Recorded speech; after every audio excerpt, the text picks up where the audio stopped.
on this tour. Look, there was never a moment the four of us were not going to do that. Never a second.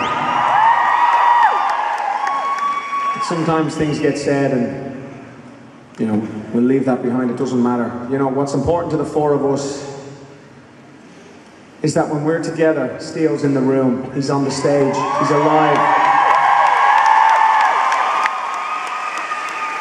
He was our brother, he was our best friend, he was our bandmate, he was our comrade.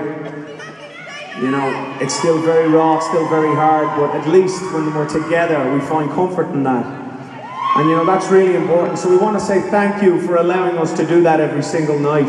Every single night. We get to hear his voice, and we get to play images, and we get to remember. And that's what we want to do, because we never want to forget, because I tell you what, he was some character. He was some character. He was a character, all right.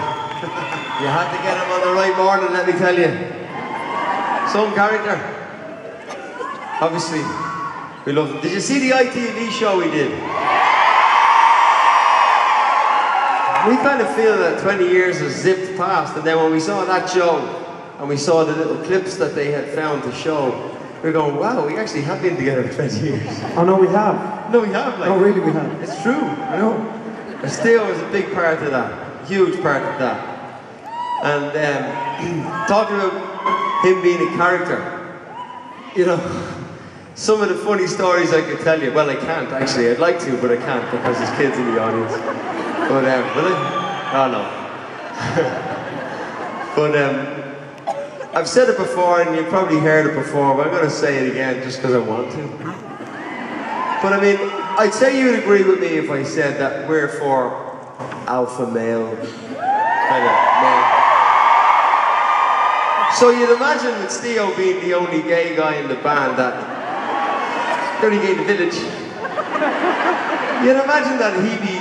because he's hanging out with us all the time, he'd be really butch, you know what I mean? Strong, testosterone pumping out his ears. No, it wasn't like that at all. In actual fact, he had us the campest band in the world.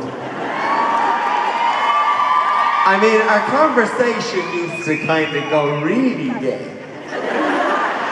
And Stephanie, better known as Stephen, Stephanie used to call Ronan, Rosalie, hi. Ro, you're too good at that. Thanks, Kitty. Worried. And then of course you have Michaela at the end of the table. Hey.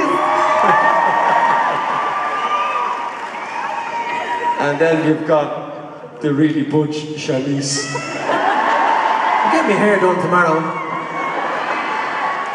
And I was known as Kitty.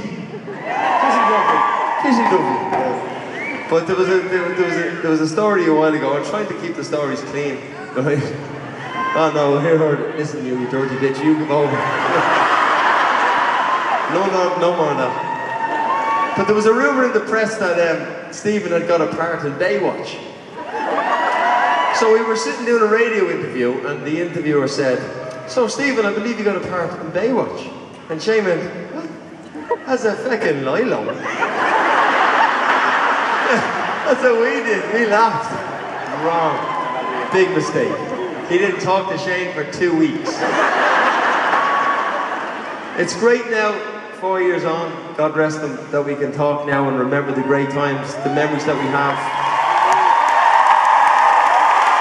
It really is, you know, and you've given us that chance. Every one of you have given us that chance. When we got back together in 2007, none of you might have came to see us. But the years we had together, 2008, 2009, were times that we appreciated but didn't realise they were going to be some of the most important memories we'd ever have. And thank you for that. On behalf of the four of us, thank you for that. And there's a beautiful story that Mikey's going to tell you. Thank you, Pete. Thank you. Off you go, Michaela. Listen, we could sit here all night long and tell you about fantastic stories and fantastic times that we've had with Stephen over the last 20 years. But the one that I like to share with the audience each night is something that happened quite recently when we were up in Doncaster rehearsing for this tour.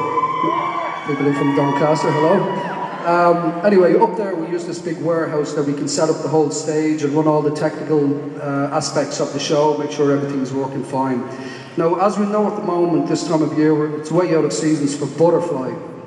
And butterflies are something that Stephen was quite interested in. He had a love for them.